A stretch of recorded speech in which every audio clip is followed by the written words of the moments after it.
Hi అండి, good morning అందరికీ. ఈరోజు దోశ ఎర్రకారం బొంబాయి చట్నీతో దోశ వేస్తున్నాను. దాని ఎర్రకారం బొంబాయి చట్నీ ప్రిపరేషన్ చూపిస్తున్నాను. ఇంతకుముందు ఒక సిస్టర్ అడిగినారు, దానివల్ల ఈరోజు ప్రిపేర్ చేస్తున్నాను, చూపిస్తున్నాను మీకు. దానికి కావాల్సిన ఇంగ్రీడియంట్స్: ఎర్రగడ్డ కారంకి ఒట్టిమిరపకాయలండి, గల్లుప్పు తీసుకుంటేనే టేస్ట్ ఉంటుంది. దీనికి అయితే ఎర్రగడ్డలండి, ఒక 7-8 ఎర్రగడ్డలు, ఒక 10-12 ఒట్టిమిరపకాయలు, గల్లుప్పు, ఇంత మాత్రమే వేస్తామండి. ఇది రాయలసీమ స్టైల్ ఎర్రగడ్డ కారము బొంబాయి చట్నీ అంటాము. ఇది ఇంతే వేస్తాం. 3 విషయాలే. జీలకర్ర అవన్నీ వేయరు రాయలసీమలో, అది వేరే ప్రాంతాలలో వేస్తారు. నెక్స్ట్ బొంబాయి చట్నీకి అంటే ఈ ఎర్రకారము ఎన్ని రోజులు వస్తుందో? ఈ ఎర్రకారం బయట పెట్టినా 3-4 రోజులు ఉంటుంది. ఫ్రిడ్జ్లో పెడితే వారమైనా ఉంటుంది, కానీ మనం దోశ పిండి అయిపోయే వరకు మనకు ఫ్రిడ్జ్లో పెట్టుకుని ఎర్రగడ్డలు అన్నావు కదా, అందుకే ఎక్కువ చేసుకుంటున్నావు కదా. ఇది ఒక 5 మెంబర్స్ 6 మెంబర్స్కి దోశ అవుతుంది. ఒక 2-3 సార్లు చేసుకొని తినడానికి వస్తుంది. అది ఇద్దరికైతే 4-5 మెంబర్స్కి అయితే ఒక పూటకి అయిపోతుంది. నెక్స్ట్ బొంబాయి చట్నీ ప్రిపరేషన్ అండి. శనగపిండి 5-6 టేబుల్ స్పూన్లు తీసుకున్నాను. ఒక చిన్న ఆనియన్ చిన్న ముక్కలుగా కట్ చేసుకోవాలి. ఒక పచ్చిమిరపకాయని సన్నగా కట్ చేసుకున్నాను. కరివేపాకు, ఆవాలు, జీలకర్ర, పసుపు.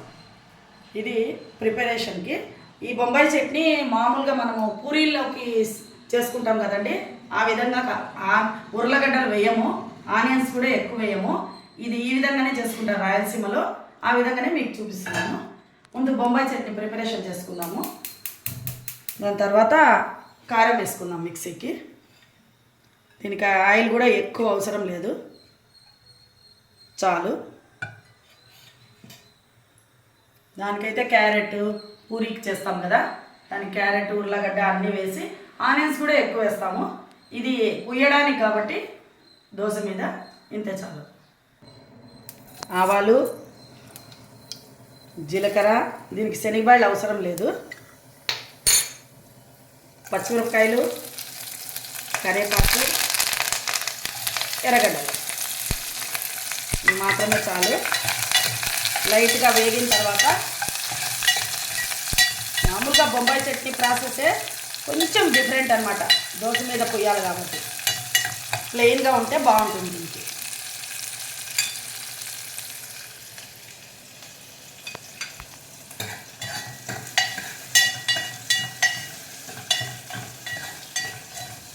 ఎర్రగడ్డలు వేగిపోయినాయండి,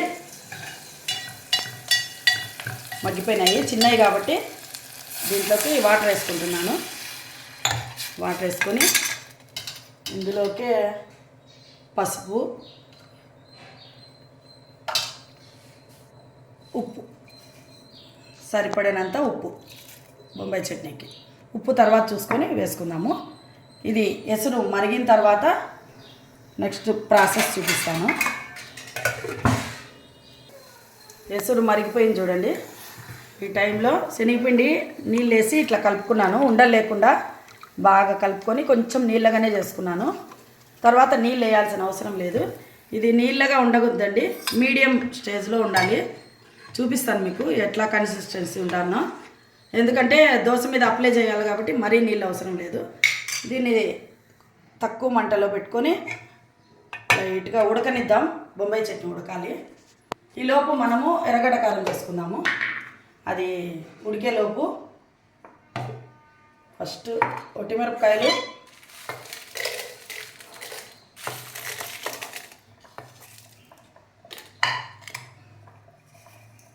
ఉప్పు అండి, ఫస్ట్ 2 గ్రైండ్ చేసుకుందాము.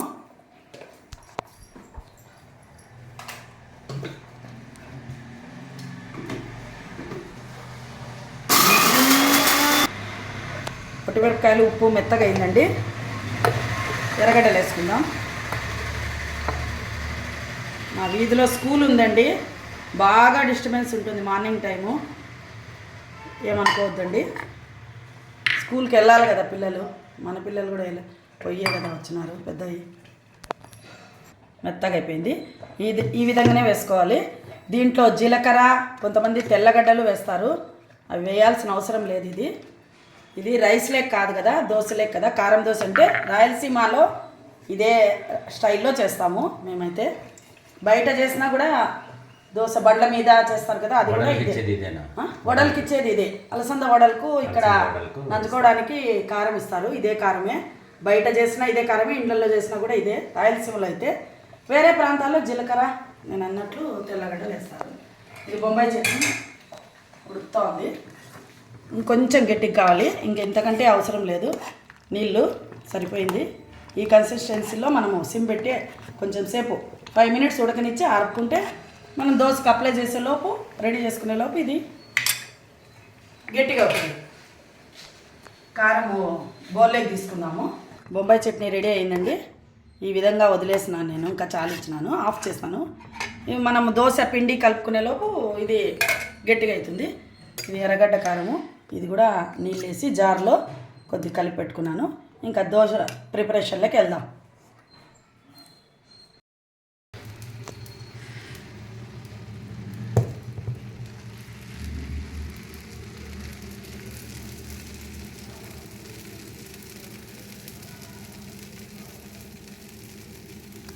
సూపర్ వచ్చింది, బాగా వచ్చింది. అదే ఒక్కోసారి పిండి మిషన్లో రుబ్బే దాన్ని బట్టించి ఉంటుంది, ఒక్కోసారి ఉబ్బినట్లు ఏమేమో అవుతుంది. ఇదిగోండి బొంబాయి చట్నీ. ఇప్పుడు మనం అంతా కలుపుకునేటప్పటికి కొంచెం గట్టిగా అయింది చూడండి. ఫస్ట్ మరీ నీళ్ళు చేసుకోలేదు కాబట్టి మీడియంగా ఉంది. ఇప్పుడు ఈ కన్సిస్టెన్సీలో మనకు సరిపోతుంది. ఇక్కడ మనం పూసుకోవడానికి ఇక్కడ పెట్టుకుంటే రెడీగా ఉంటుంది.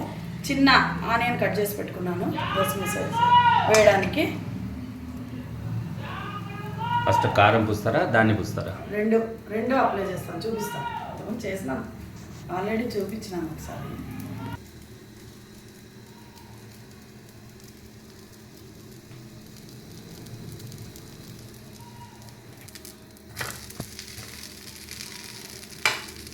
తిప్పినాకనే మనం బొంబాయి కారం పూసుకోవాలి.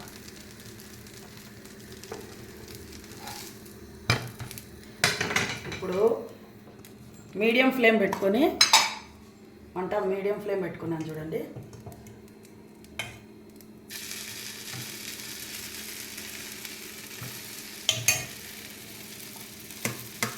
కారం మనం బొంబాయి అయితే ఇంత వేసుకోండి, కారం కావాల్సినంత వేసుకోండి. మేమైతే కొద్ది కారమే తింటాము, రాయలసీమ కాబట్టి. మాకు చిన్నప్పటి నుంచి ఈ కారం దోశ అలవాటే. లైట్గానే ఉండాలి, ఎక్కువ అప్లై చేస్తే కూడా బాగుంటుంది. మా వారికి అయితే లైట్గా పూస్తాను, నేనైతే ఈ విధంగానే పూసుకుంటానండి. మా ఫ్యామిలీ మెంబర్స్ అంతా, మా పిల్లలు, మా బ్రదర్ వాళ్ళంతా ఇట్లా ఈ విధంగానే పూసుకుంటాము. చిన్న చిన్న ఎర్రగడ్డలు కోసి, కొత్తిమీర అవన్నీ బాగుండవు దీంట్లోకి, ఓన్లీ ఆనియన్ బాగుంటుంది. దీని మీద బొంబాయి చట్నీ వేసిన దాని మీద కారం పూసినప్పుడు మాత్రమే పప్పల పొడి వేసుకోవాలా. ఇప్పుడు అందరు వైట్ పప్పల పొడి వేస్తున్నారు. ఆ వైట్ పప్పల పొడి కారం వేసినప్పుడు, బొంబాయి వేసినప్పుడు వేయకూడదు, అది కరెక్ట్ కాదు, బాగుండదు. అది హోటల్లో పప్పుల పొడి కూడా వేసేస్తారు, దీని మీద వేస్తారు, కానీ మనమేం వాళ్ళు అన్ని దాంట్లోకి వేసేస్తారు. మనము ఈ మొత్త కారం చేసుకుంటాం కదా, కారం పూసినప్పుడు మాత్రం, బొంబాయి చేయనప్పుడు ఆ పప్పల పొడి వేసుకుంటే బాగుంటుంది. చూడండి ఇట్లా వదిలేసేయండి కొంచెంసేపు. ఇది ఒక చిన్న టెక్నిక్ అన్నమాట. ఇలాగే వేసి వదిలేసి తర్వాత నిదానంగా ఏదైనా వేసుకోండి. ఎట్లా వచ్చింది చూడండి. కొద్దిసేపు మీడియం ఫ్లేమ్ పెట్టుకొని ఉండిద్దాం. కావాలనుకుంటే పైన ఆయిల్ వేసుకోండి, నేనైతే తక్కువ వేస్తాను ఆయిల్, అయినా రెడ్గానే వచ్చింది చూడండి. నెయ్యి దోశలు కూడా చేసుకోవచ్చు, నెయ్యితో కూడా వేసుకోండి. రెడీ అయింది చూడండి.